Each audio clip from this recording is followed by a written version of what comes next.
What's up, guys? I'm Lil'Shane, aka Dak Knight, and this is my fantasy football recap video. What's up, Rosterbaiters? It's Lil'Shane, aka Dak Knight. I'm back to talk about what happened in the last 2 weeks of Rosterbaiters 2023 season.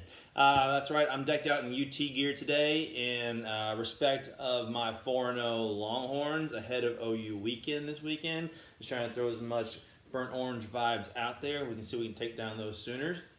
All right, so we're going to talk about what happened in the last 2 weeks. We finally had somebody break the 200-point mark, and it happened 3 times by 3 different managers, so that was cool. You know, we're going to talk about Voodoo, who's almost as on a good a run as I was last year at this point of the year. We're going to talk about that.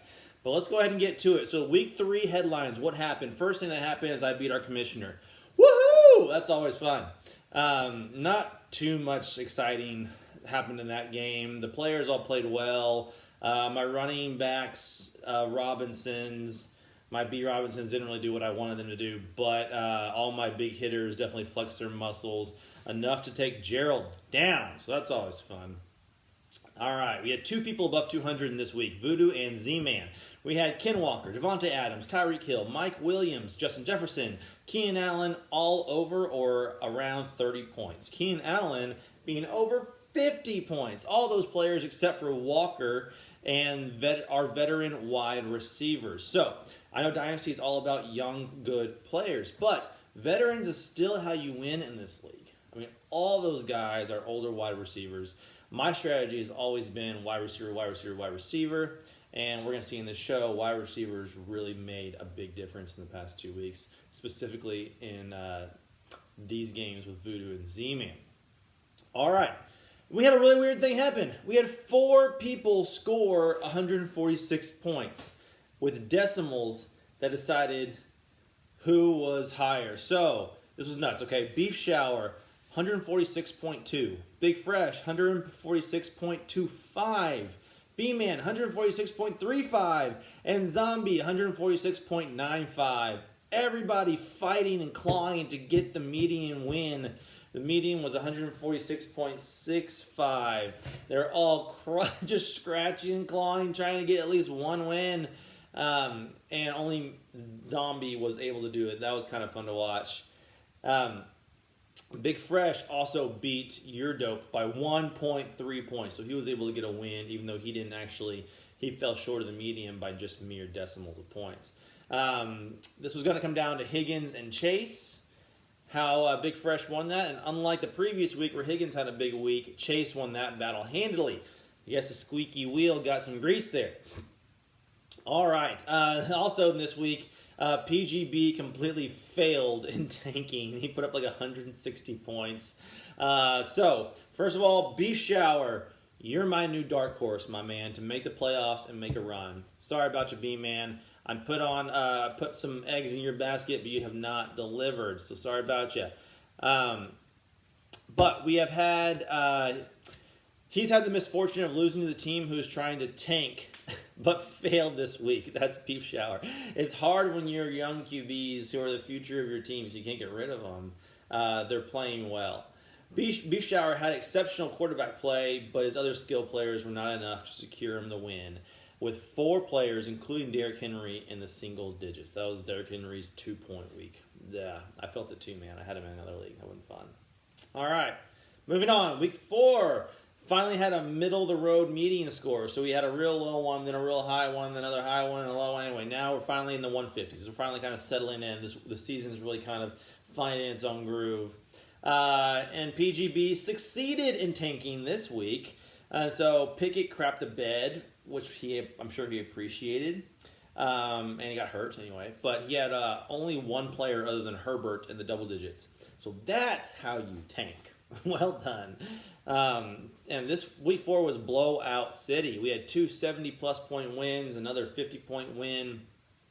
Because of all the blowouts, bench players wouldn't have helped much except for me, which we'll talk about in a little bit, and Beantown Ace. So Beantown, our reigning 2-time champ, sat David Montgomery, who scored 3 touchdowns. I bet that didn't feel very good. And he lost to Big Fresh and the median because of him sitting David Montgomery.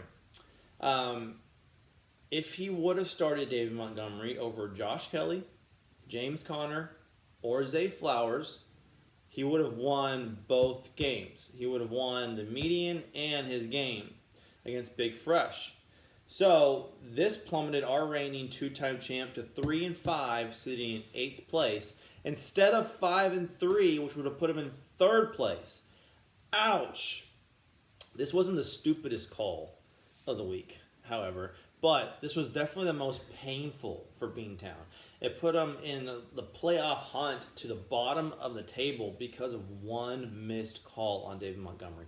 I know that he was hurt and he came back, and I don't know anyone thought he was going to do this, but holy cow, that was some big points. All right, I guess we got to talk about my stupid loss against Z-Man. All right, so I started Joe Burrow over Baker Mayfield, whatever. Joe Burrow is really, really hurting me. Trade offers are coming in for him. I'm going to consider it. I don't know. I don't really know what to do other than either trade him or just bench him and play Baker Mayfield going forward. Honestly, next week's going to be really telling. They have a good matchup, and we'll see what he does. If he's just a statue back there, he's getting sad, getting hurt, not throwing the ball, might have to make a change. But the big thing is I sat Isaiah Pacheco and Khalil Herbert. So I'm really just going to focus on the Pacheco decision because I started Jordan Addison, who scored 0 points. 0 points, Jordan Addison. Really, really hurt me. I tried to be cute and play 2 tight ends, and it kind of bit me in the ass because if I would have started Pacheco over Laporta and I could have kept Laporta on my practice squad, I would have won. I thought that I was being clever by starting Jordan Addison over Amari Cooper because of the Deshaun Watson news, but that wouldn't matter anyway. Luckily, I still beat the median, but this would have helped my total points in a massive way. I mean, 0 points in Addison and 32 points, something like that for Pacheco. I would have scored 192.15 points. It would have been second most in the league, and I'd be sitting in 3rd place instead of 5th. So another big, really dumb call on my part that really hurt me in the standings and my total points. We had another team over 200. You are dope. Using Christian McCaffrey. That guy can still ball, going over 50 points. First-year standout Puka Nacua went north of 30 also.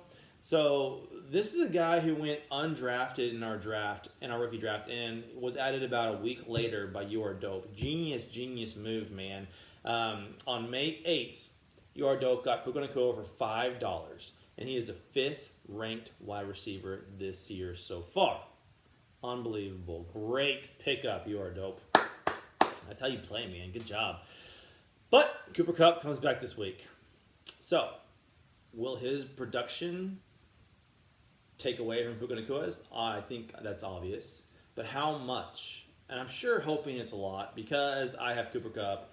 As you guys know, I gave up damn near 3 first-round picks for Cooper Kupp. And You Are Dope got Puka Nacua for $5 fab. So I'm really hoping that the points kind of slide over to Cooper Kupp's way a little bit to help me get into the playoffs and even farther. Okay, so what's going on in the standings?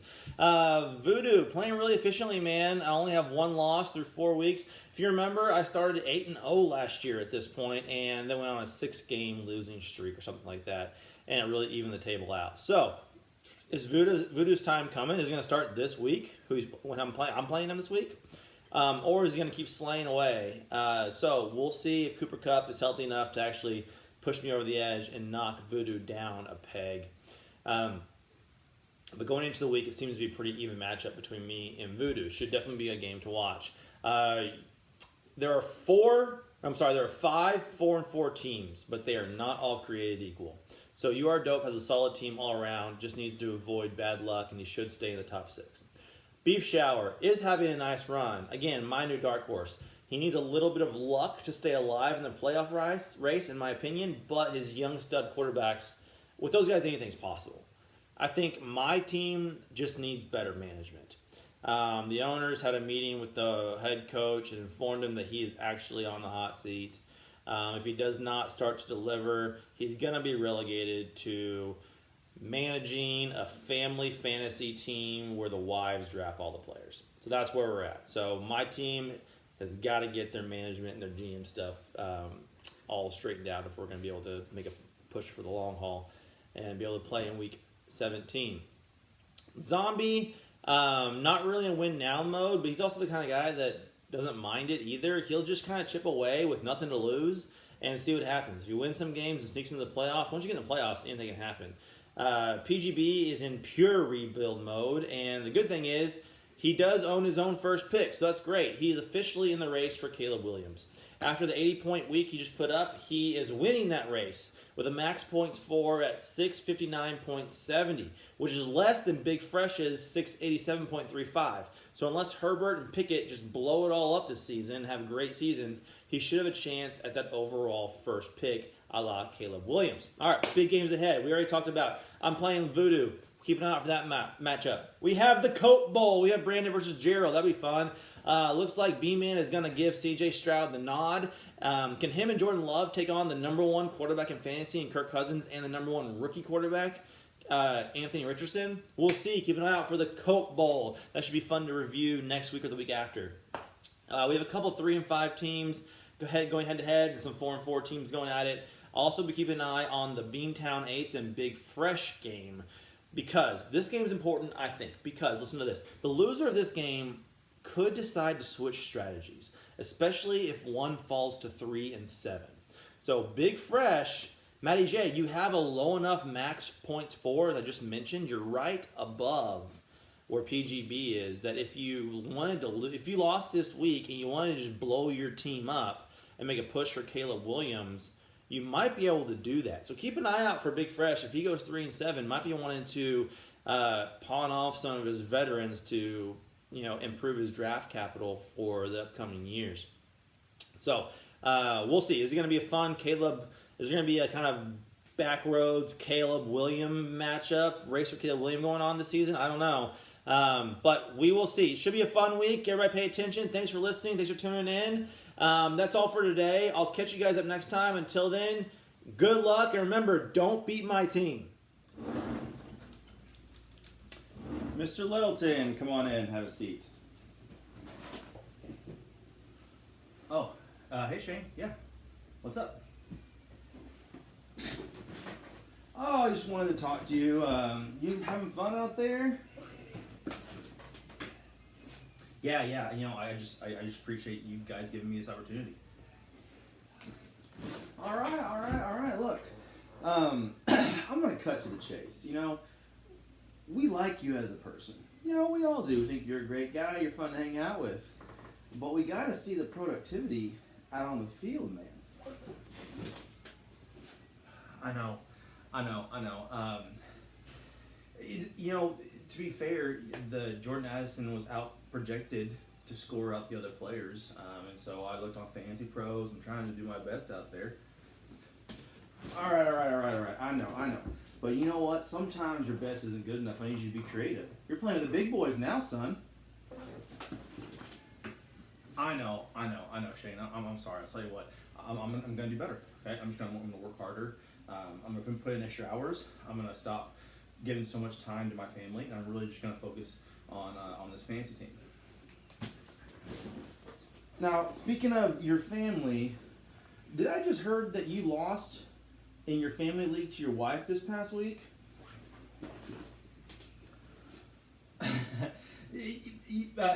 Yes. Funny story though. I actually drafted her. No. I don't want to hear it. But I will tell you this: if you don't get it together, your wife's going to be managing this team and not you. Got it, son? Yeah, Shane. No. Okay. Yeah, I got it. I'm gonna go to work right now. Okay, get the hell out of here.